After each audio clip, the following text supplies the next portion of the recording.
What's up, y'all? It is me, Tasha C, and welcome to the Tasha C Show podcast. Shout out to my podcast and YouTube fam who I've been listening with. It's been 1 or 2, 3, 4, 5, even 20 more shows. If you're part of my podcast fam, or you like what you hear, you go ahead, you're wondering about this YouTube channel, go right ahead and type in Tasha C TV. Then don't forget this TV part, and vice versa for the YouTube fam. If you like / what you hear, what you see, you can go ahead and look in the description box, and it should also show all the podcast platforms where my show is, including Speaker. And for the people who are new to my podcast, y'all, I'm using the Speaker app to create these lovely podcasts, so you may hear clicks, interference, and so forth. Rare occasions, maybe a landline phone. Yeah, some of us still have landline phones. Call ID in the background. Other than that, y'all may hear a special guest as my nephew, Little Kenny, in the background. And also, if y'all would like to say in the comments, I don't know if y'all will, but his birthday is on February the 10th. So he, happy early birthday to him. Okay, y'all. Now, again, we're going to go with some Black History. This is going to be like, the usual about 20 minutes. So I'm just going to be reading some facts where I use Instagram and a couple websites in some cases. Sometimes, on the same day. Now, today's volume 8 of our Kings and Queens Next Door. So first, I'm going to go to Instagram, where, again, I have my little section for Black History. And we're going to take a look, like y'all can actually see this. Like I got a webinar or something. Anyway, all right. Now, first one is from Black History Together Instagram page. After successful musical tours in the West Indies in 1888 and 1890, Cicerita Jones wears some of the medals she received on those tours. She poses in the portrait. I keep forgetting, y'all, that there's a picture that they show of the people, and they go into detail where it was at. But let me go ahead. I already said the credit courtesy, the Dramatic Museum Portrait Collection, Rare Book and Manuscript Library, Columbia University. Okay, let's get started with her background. On June 15, 1892, Matilda Cicerita Joyner Jones became the first African American to sing at the Music Hall in New York City, now the Carnegie Hall. Jones was born January 5th, 1869, in Portsmouth, Virginia, but raised in Providence, Rhode Island. She began her formal study of music at the Providence Academy of Music in 1883 and studied at the New England Conservatory of Music in the late 1880s. She made her New York City debut in 1888 and made successful tours of the Caribbean that year and in 1892. She also performed for Presidents Benjamin Harrison, S. Grover Cleveland, William McKinley, and Theodore Roosevelt Jr.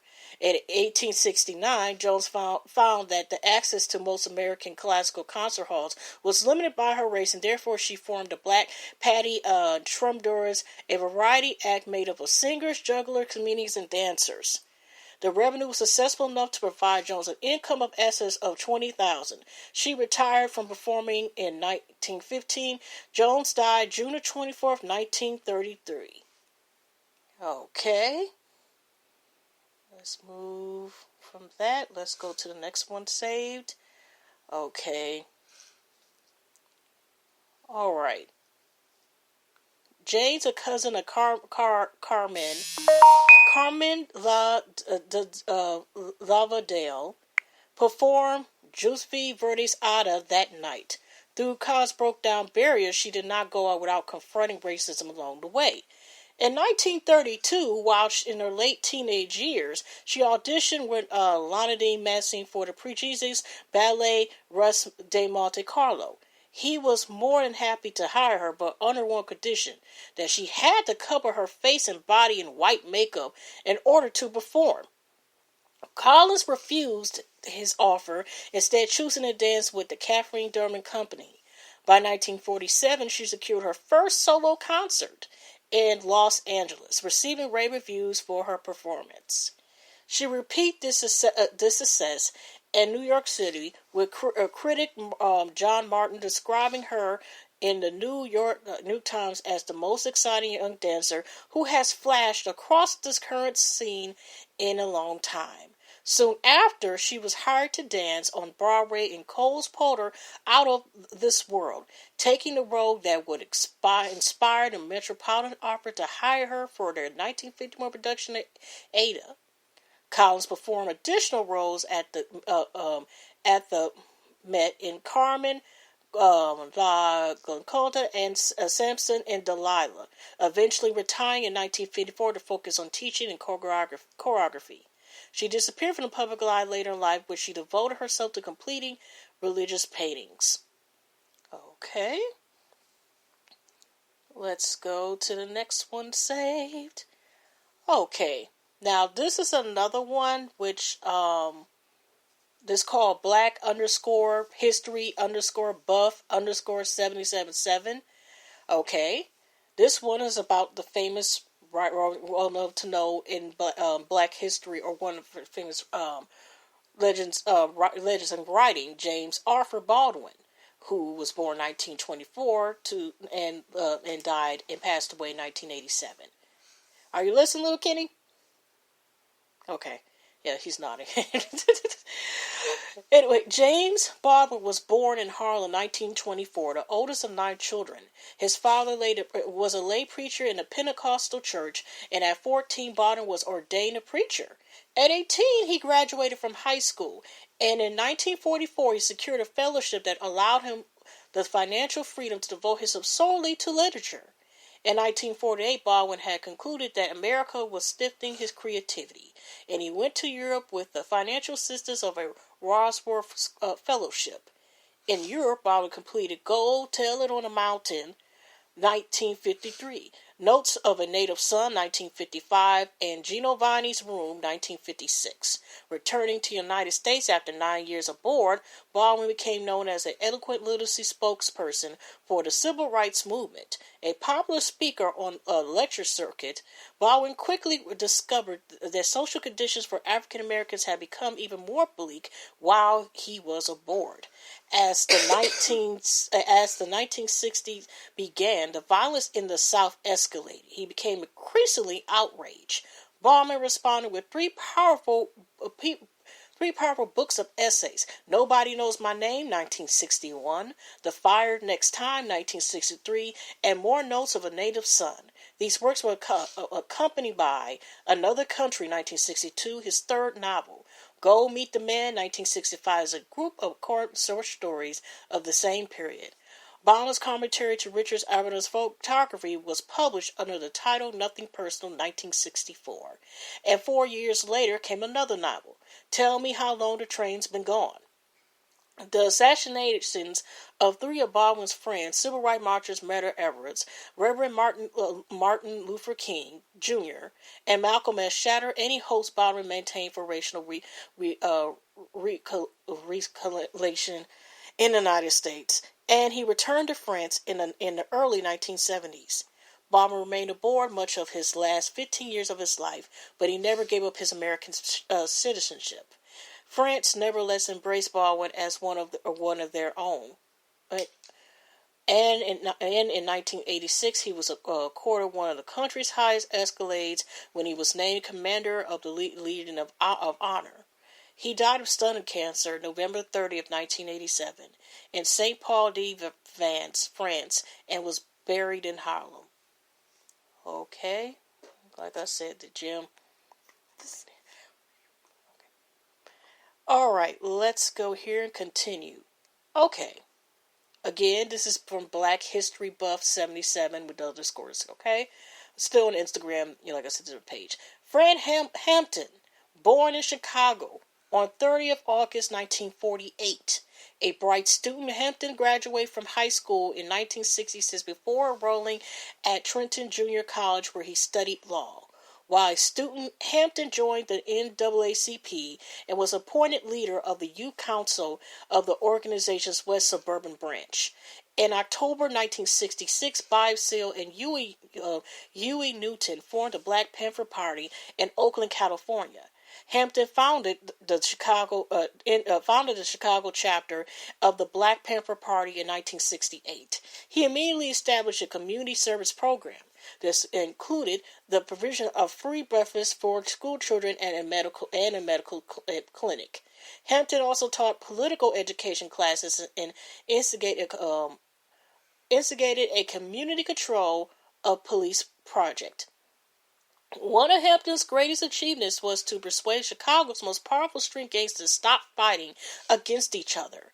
In 1969, Hampton held a press conference where he announced a non-aggression pact between the gangs and the formation of what he called a Rainbow Coalition, an alliance of black, Puerto Rican, and poor youths. The activities of the Pampers in Chicago came to the attention of J. Edgar Hoover.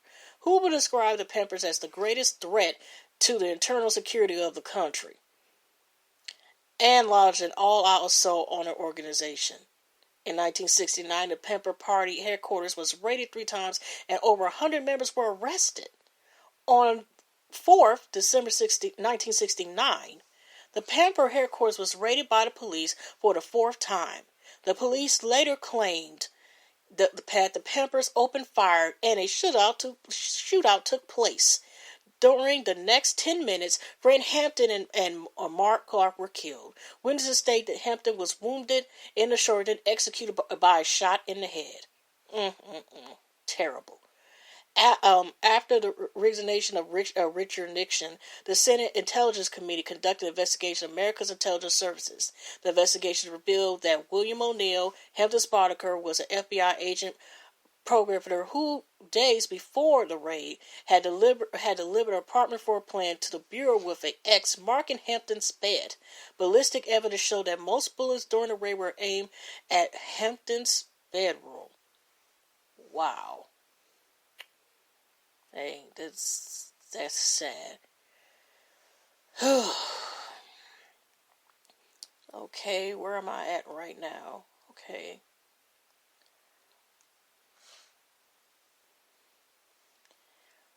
Alright, let's see here. This is also, now this is a wonderful picture. I'm still on Black History Buff 77.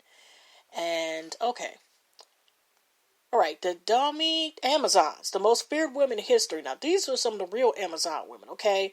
You know, when I talk about, like, the ones here, like, in literature, such as if y'all ever watched the show Xena back in the day, a part of it, or, you know, in Greek mythology, or, like, where Wonder Woman, I ain't gonna lie, my sister Nick Captain said that, you know, like, Wonder Woman, you know, is Amazon and so forth, whatever. These are some of the real Amazon women, okay? So I'm gonna try. The Damomi, and just let y'all know, y'all, I sometimes mispronounce words, just keep it real. The Damomi Amazons are the only documented frontline female troops in modern warfare history. The Amazons of Damomi were a military corps of women appointed to serve in battles under the direction of the Fawn King of the Kingdom of Damomi in the present-day Republic of Benin. They acquired the name Amazons by the Western observers due to their similarities to the mythical Amazons of the ancient Alatona and the Black Sea. King Hingobaja started the group as a detachment of elephant huntresses, and his son, King Ajaj, later recognized their talent and loyalty, and decided to expand their use by creating all-female Matilda. Only the strongest, healthiest, and most courageous women were recruited and had extensive training and drilling. During their membership, the women had to take an oath of celibacy. They had to disavow any relationship to their family when not permanent marriage. Heck, this is about... Okay. But you know what, y'all? You remember, like, okay, I know this is so random, but some of us, like, we ain't gonna lie, or anybody else who enjoys listening to Black history, because it is part of history. You know, I never watched Game of Thrones, but I've seen the people booze and everything else, and we heard about how sometimes how they would create people or train people in order to be, say, soldiers or serve like quote for someone, and they're not supposed to have no contact and only really more so serve. Just to serve in whatever, you know, battles or wars or whatever, protection and so forth. And, you know, like, remember with, if say y'all have heard about, I was about to say Lord of the Rings, Game of Thrones, remember some of the people, there's some men, their genitals were cut off just to sensitize so they only be trained for war. And I think that might have happened in real life, even though that's a fictional story. I thought that happened. But anyway, you know, just like, say people like called or certain religions like priesthood or whatever, they're supposed to actually be celibate and so forth. Or say, like, if they decide to become a nun, they're supposed to be celibate as well. Permanently celibate. Not like celibate to marriage, but not, that. But that's a little more strict. They can't even be around. They got to, like, give up anything they family, too. Now, during the peak around 1850, they made around a third of the entire Demoni army. It was during the reign of King Rose that Amazons increased from 600 to 6,000. Defeat was never an option for the Demoni women. They fought to the death. Amazon women had to play a key role in the fight to conquer the kingdom of Ovida. In 1840, they helped capture the forages of the Maldi at the Apennines. They were armed with Dutch muskets, machetes, and a razor used for beheading victims, since it was a custom of war to turn home with the heads of opponents. Dang, these ladies were no joke.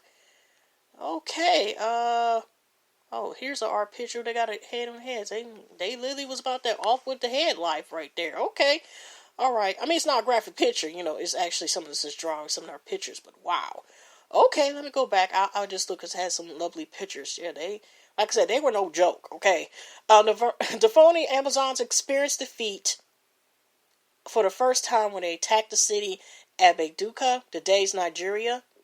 But despite their defeat, Europeans witnessed that the Demoni Amazons were superior to male soldiers both in skill and bravery. See, I was supposed to sing the song "Who Run the World, Girls," but I'm just saying, look, they ain't no joke. That's okay. I'm just saying, it's amazing all this history you can find that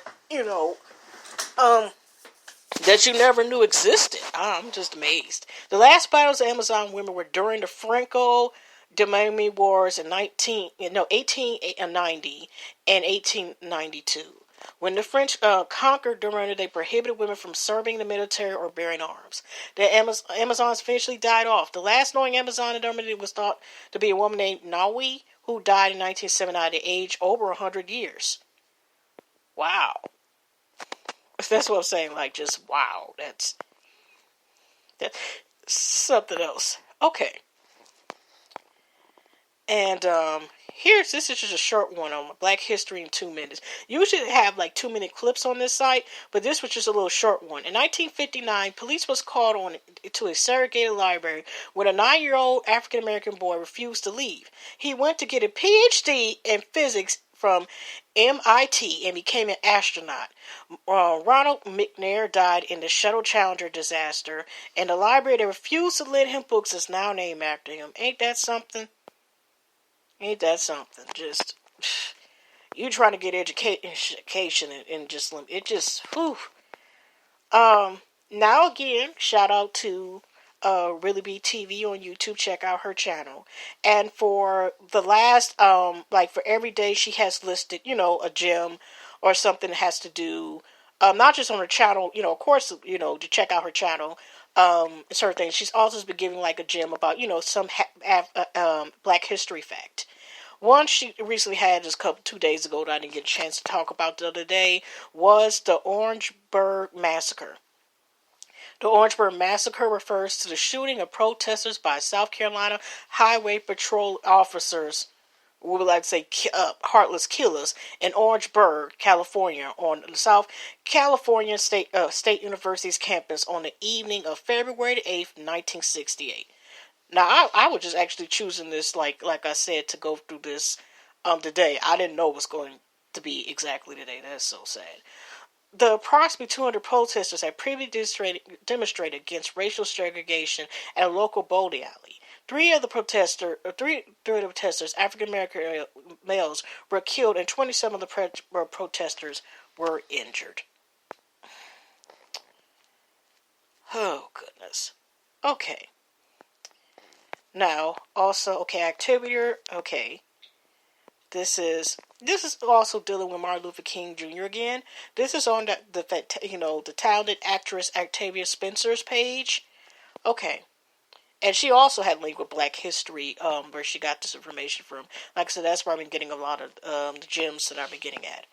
Okay, Dr. Martin Luther King's Center leads a group of civil rights workers in prayer on February 1st, 1965 in Selma, Alabama, after they were arrested on charges of parading without a permit. In early 1965, civil rights groups, including the Student Nonviolent Coordination Committee, SNCC, and the Southern Christian Leadership Conference, SCLC, began concentrating on voter registration in Selma, Alabama, a city with the lowest voter registration record in the state's Black Belt region. Dallas County Sheriff Jim Clark, others in local law enforcement, and other county registration employees regularly use violence, discrimination, and intimidation to prevent black residents of Selma from registering to vote. Though African Americans constitute approximately 50% of Selma's population in the 1960s, only 1 to 2% were registered voters. On February 1st, 1965, Martin Luther King Jr. led more than 250 marchers to the Dallas County Courthouse to register to vote. All of them were arrested during the peaceful demonstration and charged with parading without a permit. In a letter written from the local jail that same night and later published in the New York Times, Dr. King decried the racist conditions in Selma and observed that there are more Negroes in jail with me than there are on the voting rolls. The arrest of Dr. King and the other civil rights activists resulted in protests in which African Americans were injured and killed.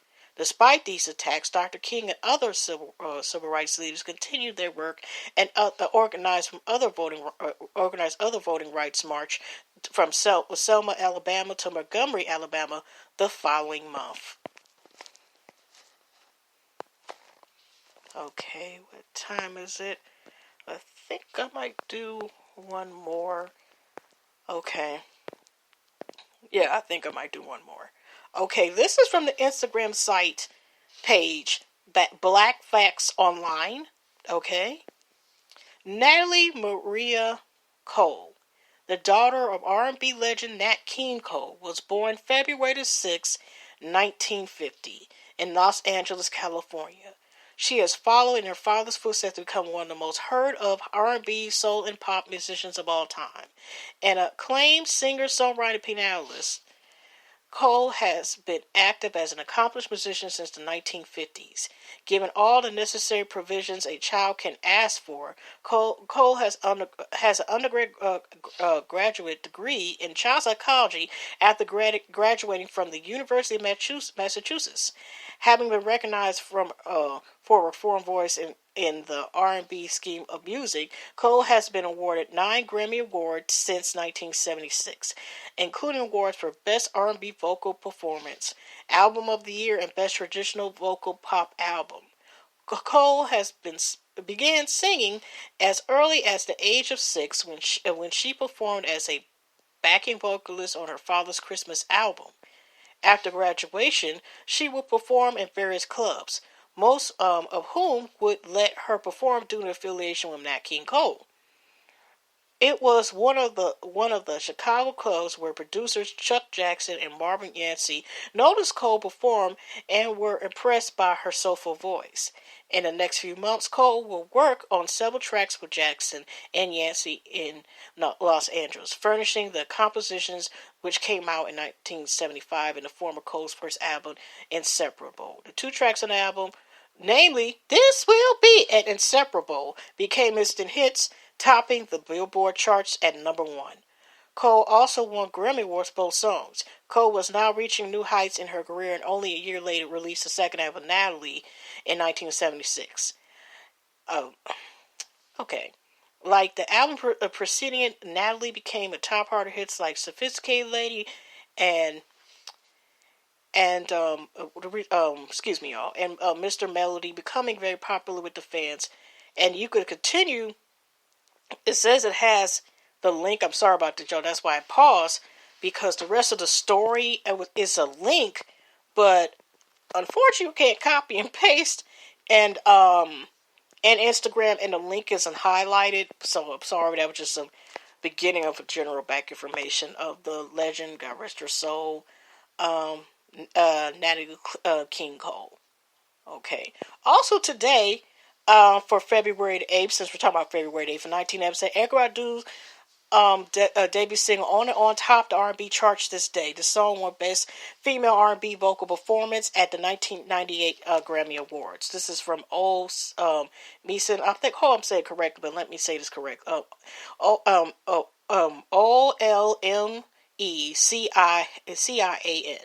That is their website. Okay, they get this information for more info. I was trying to see what's going to come up. Okay. Also, February the 8th, the actor Gail Coleman was born today. Because there's another site called More Info. It was MOOR Info 2. There's the number 2. I think I'll follow that too because it has a lot of information they get from there. Okay, also, I know today, Toya's Wright's daughter, Rain, she's 2 years today. Anderson .Paak, his birthday's today as well. I know Prince Onyx, I know the YouTuber's birthday as well. If you know about Sweet Moth, like her son Amir's birthday is today as well. Since we're talking about birthdays, but the actor Gary Cole, 1968 birthday. If y'all remember what you're talking about, with different strokes and stuff like that, God rest his soul. He's passed away, but he would have been 52nd years young if he was still alive today. And that is it, y'all. Because I gave y'all, I stayed here a few minutes longer, but it's time for me, y'all, to go. It's already 11:10 p.m. So I want to wrap this up so I can get this up for y'all. And I will see y'all tomorrow with volume number 9 of our Kings and Queens story. I hope you enjoyed it, and I'll see you in the next one. Take care. Kenny, you want to say bye to people? Bye. All right, y'all.